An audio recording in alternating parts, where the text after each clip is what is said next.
I never imagined my marriage would turn into a story I wouldn't even believe if someone else told it. When I first met Eric, he was charming in that subtle way. Not loud or flashy, just confident, reliable, with a quiet kind of humor that made me feel safe. We got married 6 years ago in a small ceremony, surrounded by our closest friends and family. I thought I'd found my person. We weren't the perfect couple, but we loved each other and worked through our issues like any normal marriage. Or so I thought. The first time he mentioned her, it was in passing. Her name was Alyssa, and she worked in his department. She's new. Just transferred in. Smart as hell, he said one night over dinner while scrolling through his phone. I didn't think much of it then. I mean, people make friends at work, right? But over time, I noticed her name came up more often than anyone else's. Alyssa figured out the pitch. Alyssa stayed late to finish the report. Alyssa this, Alyssa that. I started to get that sinking feeling in my stomach, but I pushed it down. I didn't want to be the paranoid wife. I didn't want to be that woman who accuses her husband of cheating just because he mentions another woman's name a lot. But there were other things, subtle at first. Eric became more guarded with his phone, started working late more often, and always seemed just a little distracted. When we'd sit on the couch to watch a movie, I'd catch him texting with a faint smile on his face. "Who's that?" I asked once, as casually as I could. "Just the group chat," he said without looking up. I didn't ask again, but my gut screamed something wasn't right. A few weeks later, I saw her name flash on his phone when he left it on the kitchen counter to grab something from the car. I didn't open the message. I just stared at it, heart pounding. It said, "Same time tomorrow?" That was it. 4 words. But they hit me like a punch to the chest. I waited until he got back and pretended everything was normal. That night, after he fell asleep, I did something I never thought I'd do.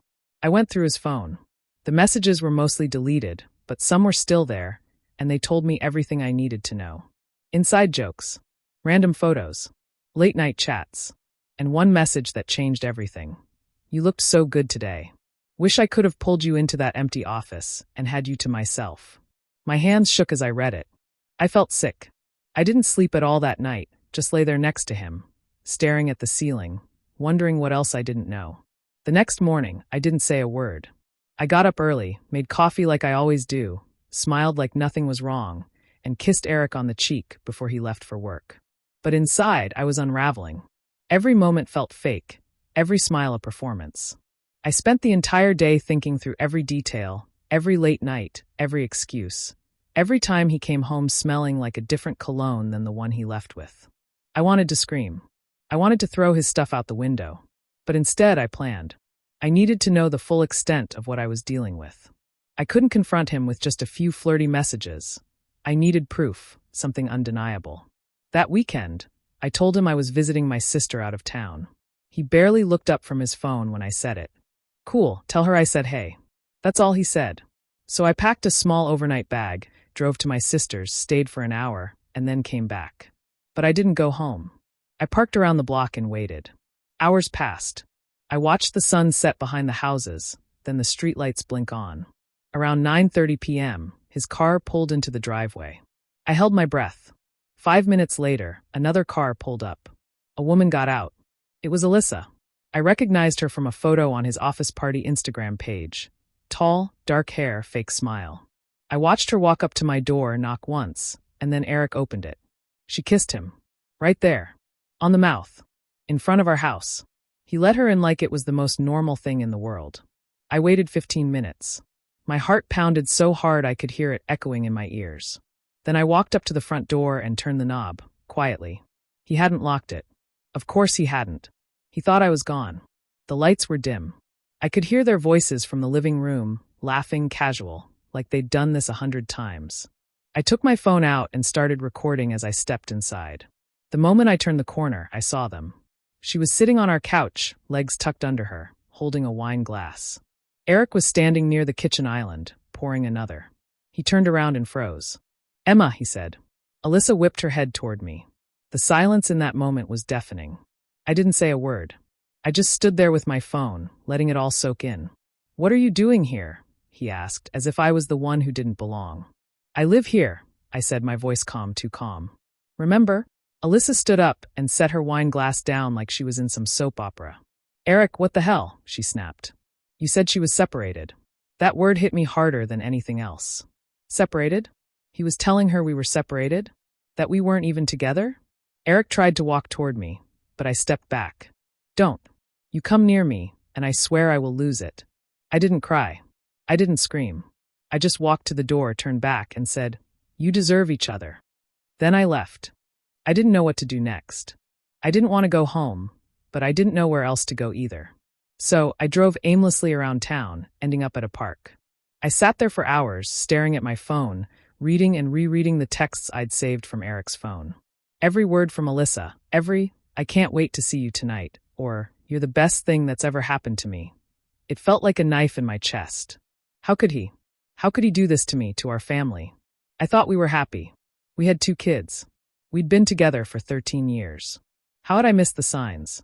After what felt like an eternity, I finally gathered the courage to drive back home. When I walked through the door, everything was quiet. Too quiet. It felt like the house itself was holding its breath, waiting for the storm to come. Eric wasn't home yet, but his things were still in the living room. His jacket on the chair, his shoes in the hallway. I felt nauseous just looking at them. He had left me for her. For Alyssa. For a woman who, apparently, he was telling everyone I was separated from. I had no idea how to process that, no idea how to wrap my head around it. I spent the next hour pacing. I couldn't sit still. I thought about calling him, confronting him right then, but I needed more than that. I needed answers. I needed to know everything. I went to our bedroom, picked up the notebook I'd been keeping, and flipped to the last page. It was the night before he left on his trip. The trip he told me was a business trip, of course. The same trip where he told me he was working late and would be back in a few days. That night, he'd left me with a kiss, telling me to enjoy my me time. Now I was left with a horrible feeling in my gut, and that feeling was growing. I wasn't going to let this go. Not this time. I'd find out the truth. I wasn't just going to sit back and let him destroy everything we built. No, I'd dig deeper. I'd expose him for who he really was. I wasn't sure how or when, but I knew I'd have to confront him soon. I wasn't just going to walk away from this. I had to know everything. I had to take control of this situation before it took control of me. And so I waited. The days after I found out felt like a blur. I was stuck in this constant cycle of disbelief and anger, my mind racing with thoughts of what had happened and what was going to happen next. Every time I thought about it, I felt sick. The idea that the man I'd been married to for so long, the father of my children, could be living this double life was almost more than I could bear. The worst part was that I didn't even know how deep it went. Alyssa seemed to be more than just a one-time mistake. It felt like they had been building something behind my back for months, maybe even longer. But what really ate at me was the realization that Eric hadn't even tried to explain himself. He hadn't said a word, not one word of apology or regret. It was like he didn't care at all. I had to confront him. I couldn't keep living with this secret hanging over me. I decided that when he came home, I would sit him down and get the answers I needed. I couldn't keep pretending everything was fine. But when he did come back, I was taken aback by how normal he acted. He came in, kissed me on the cheek, and said, "Hey, honey, how's everything going?" Like nothing had happened. It was like he'd erased everything from his mind, like he wasn't carrying the weight of what he'd done. I stood there frozen, looking at him. I didn't know what to say, how to start this conversation. The anger that had been building inside me felt like it might explode. But instead of yelling, instead of confronting him right then, I took a deep breath and said as calmly as I could, "We need to talk." He looked at me, his eyes full of confusion. "About what?" I took a step closer to him, trying to steady my voice. "About you and her," I said, feeling the words burn in my throat. For a moment, there was silence. He stood there, his face falling slightly, like the weight of my words had just hit him. And then he did something that made my blood run cold. He denied it. "What are you talking about?" he said, his voice tinged with a defensive edge. "I don't know what you're implying, but there's nothing going on, okay?" I felt my heart race in my chest. I could see it in his eyes. He was lying. I knew he was. "I saw the texts, Eric. I saw the pictures," I said, my voice shaking with emotion. "I know everything. Don't lie to me." His face paled, and for a brief moment, I thought I saw a flicker of guilt. But it was quickly replaced by a cold, hard look. "You don't know anything," he said, his voice low and tight. "You're just paranoid." I couldn't believe what I was hearing. After everything, after the evidence, after the lies, he still had the audacity to call me paranoid? I felt my anger rise again, but I couldn't lose control. Not now. Not when I was so close to getting the truth. Don't you dare call me paranoid, I said, my voice barely above a whisper. I'm not the one who's been sneaking around behind my back. I'm not the one who's been lying for months. You need to tell me the truth, Eric. Now. He stood there, staring at me, as if he was trying to figure out how much I knew, how far I'd gotten with my investigation. I could see the wheels turning in his head, calculating his next move. And then he spoke, but not the way I expected. Fine, he said, his voice dripping with annoyance. You want the truth? You really want to know what's going on? I'm done with this marriage. I've been done for a long time. Alyssa is who I want to be with, and I'm not going to pretend anymore. Those words hit me like a punch to the gut. I hadn't expected him to admit it so easily, so matter-of-factly. But there it was, the truth out in the open. He didn't care about our family. He didn't care about me. He didn't care about anything except himself and the life he was building with her. I felt the tears come, but I couldn't let him see me break down. I had to hold it together for my kids, for myself. I couldn't let him see me crumble. But inside, I felt like everything was falling apart. I had been living in this illusion, thinking our life was perfect, thinking we were happy. But it had all been a lie. And now, I had to face the harsh reality of what he had done to me, to our family. And I wasn't sure if I would ever be able to forgive him. I stood there in stunned silence, my mind racing, trying to process everything he had just said. Alyssa. He'd been seeing her for months, maybe even longer. And now, he was done with me, done with our family. The realization hit me like a ton of bricks. I'd been living in a lie, and everything I thought I knew about my marriage, my life, was now shattered. I didn't know what to do next. I didn't know whether to cry, scream, or just walk away. My emotions were a tangled mess, and for a moment, I felt completely paralyzed. But then something inside me snapped. I wasn't going to let him win. I wasn't going to let him destroy me. I had to find a way to regain control, to regain my strength. I turned to him, my voice cold and steady. So this is it then? You're just going to walk away from everything? From our kids? From me? He didn't even flinch.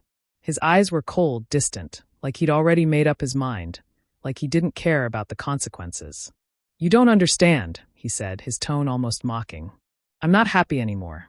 You don't get it, but I've been miserable for years. Alyssa makes me happy. She's everything I've been looking for. The words stung. They cut deeper than anything he had said before. He was happy with her? After everything we had been through, after raising 2 kids together, after all the years of marriage, he was telling me he was happier with someone else? I wanted to scream, to throw something, but I couldn't. I had to stay calm. You know what, Eric? You're right. I don't get it, I said, my voice shaking with barely contained anger. I don't understand how you could do this to me. To our kids. To everything we built together. He shrugged, like it didn't matter to him. It doesn't matter anymore. I'm leaving, and there's nothing you can do to stop it. My heart felt like it was breaking in two. I had never imagined this would happen. I had never thought my marriage would end like this, with him walking away, with him choosing someone else over us. Fine, I said, swallowing the lump in my throat. If you want to leave, then go. But don't think for a second that I'll make it easy for you. I'm not just going to let you walk away without consequences. Our kids deserve better than this, and so do I. I turned and walked out of the room, my heart pounding in my chest. I couldn't stay there any longer. I needed space. I needed time to think. I had so many emotions swirling inside me, and I couldn't make sense of any of them. I couldn't believe that the man I had spent my life with, the man I had trusted with everything, could do something like this. But as I left the room, I knew one thing for sure. I wasn't going to let him destroy me. I wasn't going to let him get away with what he had done. I was going to fight for myself. I was going to fight for my kids. And no matter how hard it was, I wasn't going to let him win. As I sat down in the living room, my mind was racing. What now? What was I supposed to do? My heart was broken, but I wasn't going to let it consume me. I had to be strong. For the first time in years, I was forced to face the reality of my life without him. And it was terrifying. But as the days went on, I realized something. I wasn't just surviving anymore. I was starting to heal. Slowly but surely. I had always defined myself by my role as a wife and mother. But now I had to redefine who I was. I had to find my own identity again, outside of him. I had to learn how to live for myself. And as painful as it was, I knew it was the only way forward.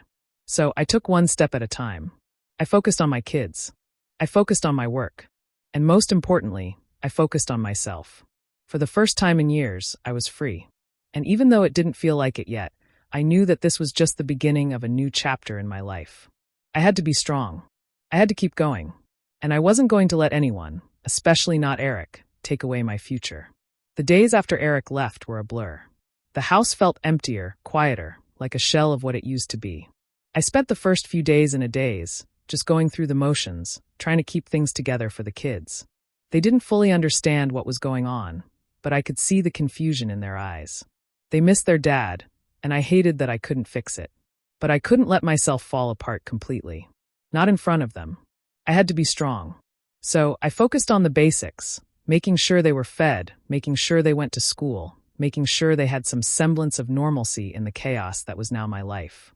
But even as I took care of them, my mind was constantly racing. I couldn't stop thinking about everything that had happened, about how my entire life had been turned upside down in an instant.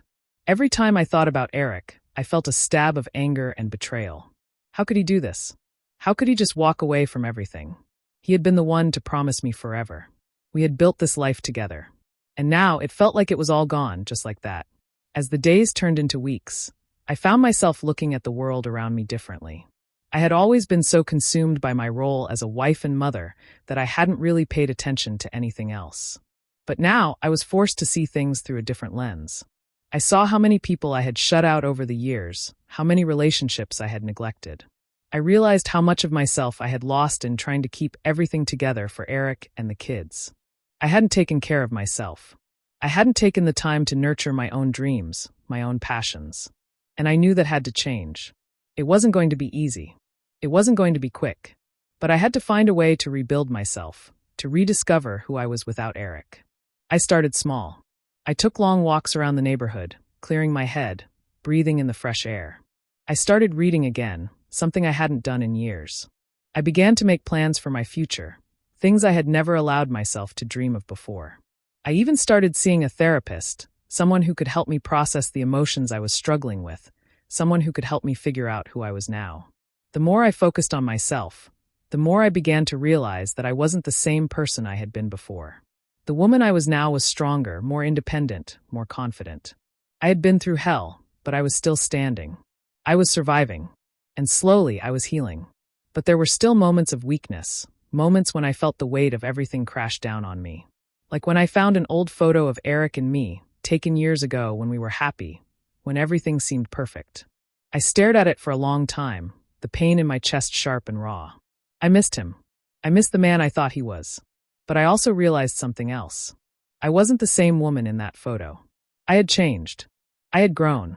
I wasn't the woman who would let herself be walked all over. I wasn't the woman who would allow someone to destroy her happiness. I was stronger than that. And even though I still loved him, I knew I could never go back to the life we had. I couldn't live in the shadows of his lies anymore. I had to move forward. For me. For my kids. I took a deep breath and put the photo down. I wasn't going to dwell on the past anymore. It was time to look to the future. A future that was mine to shape.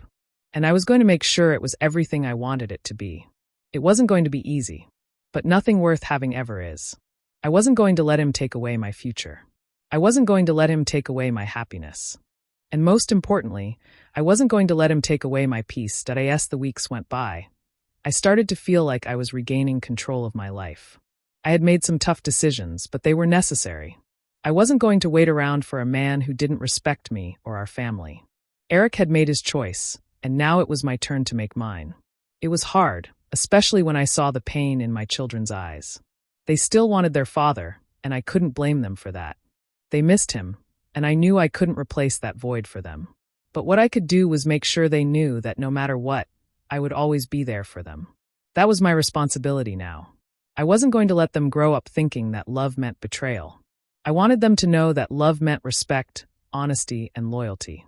I made it my mission to be the best mother I could be for them, to be the kind of mother they could look up to. I began to focus more on our family dynamic. I enrolled them in activities they enjoyed like soccer and dance, so they could make new friends and have positive experiences. It was hard to juggle everything on my own, but I managed. Slowly, I started to feel like a whole person again. The more I invested in myself and my children, the more I realized just how much I had been holding back. I had spent so many years being a wife and mother that I had forgotten to take care of myself. But now I was doing things for me. I was taking time for myself, even if it was just a few minutes each day to reflect and breathe. The most significant change, though, was in how I viewed the future. I had spent so much time mourning what was lost, but I was starting to see that there was still so much ahead of me. I was excited about what I could achieve. I was excited about the possibility of a life where I didn't have to rely on someone else's approval or validation. I could do this on my own, and I was going to. But then, just when I thought I had it all together, Eric came back. He showed up one evening, unannounced, standing on my doorstep with a look of desperation in his eyes. He apologized, begged me to take him back, and said that he had made the biggest mistake of his life. At first, I didn't know how to react.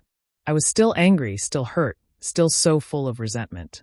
I wanted to scream at him, to tell him how much he had betrayed me, how much he had destroyed our family. But instead, I just stood there, silently listening to his words. He told me he was sorry for what he had done, that he was ready to do anything to fix things, to make it right.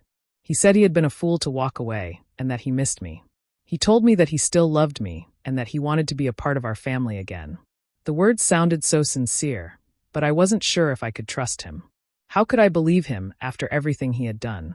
How could I forget the pain he had caused? But at the same time, a part of me wanted to believe him. I wanted to believe that we could go back to the way things were, that we could be a family again. But then I remembered everything I had gone through in the last few months, everything I had learned about myself, and I realized that I didn't need him to be happy. I had already started rebuilding my life without him. I had become stronger, more independent, and more confident in who I was. And I wasn't going to let him take that away from me. So, I told him I couldn't take him back. I told him that I had moved on, that I had already begun to rebuild my life, and that I couldn't go back to the way things were. I told him I deserved better. He was devastated. He pleaded with me, promised me everything he could think of, but I stayed firm in my decision. I knew that no matter how much I still cared for him, I couldn't let him back into my life. Not after everything he had done. It was hard, but I knew it was the right choice. I had to let go of the past and embrace my future. I had to choose myself. And for the first time in a long time, I felt a sense of peace. I wasn't angry anymore. I wasn't sad. I was free. It took time, but slowly, things started to settle into a new routine. My children adjusted to the changes, though there were moments when they still missed their father. I could see it in their faces, in the quiet moments when they would ask about him, or when they looked for him at the dinner table. It broke my heart, but I knew they would get through this. We were stronger than we knew. As for me, I began to focus even more on building my own life, outside of the confines of the marriage I once had. I joined a local group for single mothers, a support system where I could talk with others who were going through similar experiences. It was comforting to know that I wasn't alone, that others had walked down this difficult path and come out the other side stronger. I also began to date again, slowly at first. I wasn't ready to jump into a new relationship, but I wanted to open myself up to the possibility of love again, when the time was right. I wanted to believe that there were good men out there who valued honesty, trust, and loyalty. Things I had longed for in my marriage, but never truly got. It was scary at first, the thought of trusting someone again. But I knew I couldn't let my past define me forever. I couldn't keep holding on to the bitterness that had been consuming me. I had to let go. Letting go wasn't easy, and there were days when the weight of everything still felt too much to carry. There were moments when I would look at the empty space beside me in bed and feel the sting of loneliness. I missed the companionship, the little things, cooking together, watching TV in silence, the routine that once felt so comforting. But I also knew that I was better off without him. I was better off on my own, learning to find happiness within myself instead of relying on someone else for validation. Slowly, I began to feel like myself again. I started to dream again, to imagine a future that was mine to shape. The possibilities felt endless. I was no longer shackled by the past or the mistakes of my marriage. I had my whole life ahead of me. It was a liberating feeling, one that I hadn't experienced in years. It wasn't just about moving on from Eric. It was about reclaiming my own happiness, my own identity. And I was going to do it on my terms. A few months later, I received a message from Eric. He apologized again, but this time it felt different. It wasn't about him trying to win me back or fix what was broken. It was more like a final goodbye, an acceptance of what had happened. He told me that he was seeing someone else, that he had moved on. And even though it stung for a moment, I realized that it was what I needed to hear. It gave me closure, something I had been missing for so long. I wasn't angry anymore. I wasn't sad. I was at peace. I wished him well, but I knew it was time to move forward with my life, with no looking back. As the months passed, I found myself growing more confident, more independent. It was a strange feeling, but one that I was beginning to embrace. I had spent so much of my life trying to make my marriage work, trying to fix things that were never meant to be fixed, that I had lost sight of who I really was. Now, I was rediscovering myself, piece by piece. My friends noticed the change in me. They told me I looked different, that I seemed happier, lighter, more at ease. And they were right. For the first time in a long while, I felt free. Free from the weight of betrayal, free from the fear of being alone, free from the burden of a life that no longer served me. My kids, too, seemed to sense the change. They were thriving. Their laughter filled the house once more, and the love we shared as a family grew stronger. I no longer felt the need to constantly worry about their emotional well-being, because I knew that I was doing everything I could to provide them with a stable, loving home. I didn't need Eric to complete me anymore. I was whole on my own. And then one day, something unexpected happened. I ran into Eric at a local park. I had no idea he would be there, and for a moment I froze. We stood there, face to face, neither of us knowing what to say. The awkward silence hung between us, thick and uncomfortable.